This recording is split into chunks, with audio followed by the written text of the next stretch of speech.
Welcome to ప్రజానాడి news. Srikakulam జిల్లా పలాస కాశీబుగ్గ మున్సిపాలిటీలో పారిశుద్ధ్య కార్మికులు మున్సిపల్ ఆఫీసును ముట్టడించారు. నిరవధిక సమ్మె నేటికి 12వ రోజుకు చేరుకుంది. ఈ నేపథ్యంలో శ్రీకాకుళం జిల్లా పలాస కాశీబుగ్గ మున్సిపాలిటీలో పారిశుద్ధ్య కార్మికులు రోజుకో తరహాలో వినూత్న రీతిలో తమ నిరసనలు చేపడుతుండగా ఈ రోజు కార్మికులు మున్సిపల్ కార్యాలయాన్ని ముట్టడిస్తూ రోడ్డుపై పొర్లు దండాలు పెడుతూ తమ నిరసన వెళ్లగక్కారు. సమాన పనికి సమాన వేతనం ఇవ్వాలని, అవుట్ సోర్సింగ్ కార్మికులను రెగ్యులర్ చేయాలని డిమాండ్ చేశారు. తమ న్యాయపరమైన డిమాండ్లను నెరవేర్చే వరకు విధులకు బహిష్కరిస్తామని తేల్చి చెప్పారు.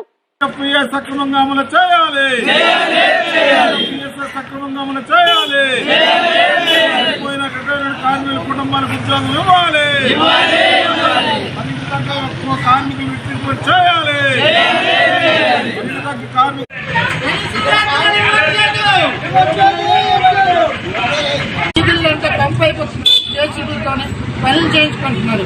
కానీ మా బాధ్యులు అధికారులు కానీ ఎవరు కానీ ఏది పట్టించుకుంటున్నారు. మా కోసము ఎవరు కానీ మద్దతు ఉంటే మన మీద కేసులు రాస్తారు. మనం ఏంటి అడుగుతున్నాం? మున్సిపాలిటీ యొక్క పని చేసినాం కాబట్టి మన హక్కుల గురించి మనము సమాన పనికి సమాన వేతనం ఇవ్వండి, సుప్రీంకోర్టు తీర్పు ప్రకారం అమలు చేయండి. రాజశేఖర రెడ్డి, జగన్మోహన్ రెడ్డి, చంద్రబాబు నాయుడు ప్రభుత్వంలో కూడా మనం పోరాటం చేసి సాధన చేస్తూ ఉంటే ప్రతిపక్షంలో ఉన్నప్పుడు పాదయాత్ర చేసుకుని వస్తున్న సమయంలో కాంట్రాక్ట్ వేరు కాదు, అవుట్ సోర్స్ వేరు కాదు, మీ అందరికి పర్మనెంట్ చేస్తానని చెప్పిన పెదమని అసెంబ్లీలో సాక్షిగా లోపలనే చర్చలు కూడా జరిగినాయి. దాని ప్రకారమే ఇది ఒక్కసారి మనం ఓటేసి గెలిపిస్తామని వేసిన తర్వాత మనకు 4.5 సంవత్సరం అవుతుంది. ఇంత దారుణం ఎక్కడైనా ఉందా? ఈ మున్సిపాలిటీ వార్డులలో 31 వార్డు ఉంది. దీంట్లో మనకు మనుషులు పారిశుద్ధ కార్మికులు చేయాల్సింది 125 మంది పారిశుద్ధ కార్మికులు 72 మందితో పనిచేస్తున్నారంటే ఈ అధికారులకు సిగ్గుచాటు. అయినా వేతనాల గురించి, మన హక్కుల గురించి మనం పోరాటం చేస్తున్నాం కాబట్టి పోలీసు వాళ్ళు వచ్చినా భయపడాల్సిన పని లేదు. పోలీసు అధికారులకు కూడా, అన్నయ్యలకు కూడా నేను చెప్తా ఉన్నాం, మీకు మాకు తగువ లేదు. ప్రభుత్వంతో మేము తగువ పడుతున్నాం, మాట్లాడుతున్నాము. చర్చించండి, పరిశోధించండి, ఆలోచించండి అని మనం చెప్తా ఉన్నాం. అంతే తప్పక పోలీసులు వస్తున్నారని చెప్పేసి ఎక్కడి జీవం అంటే అందరం ఎక్కడం కాదు, ఇది గొప్పతనం కాదు.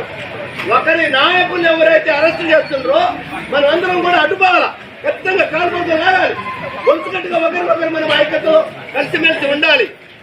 ఇది మన హక్కుల గురించి మనం మాట్లాడుతున్నాం.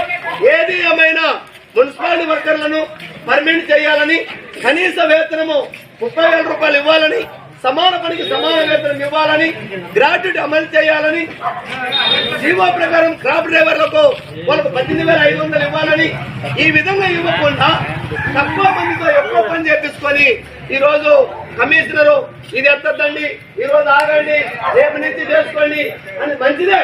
కానీ ఇక్కడ ఉండాల్సింది పారిశుద్ధ కార్మికులు 125 మంది పనిచేయాల్సి అంటే 72 మందితో చేయడం ఇది పద్ధతి కాదు.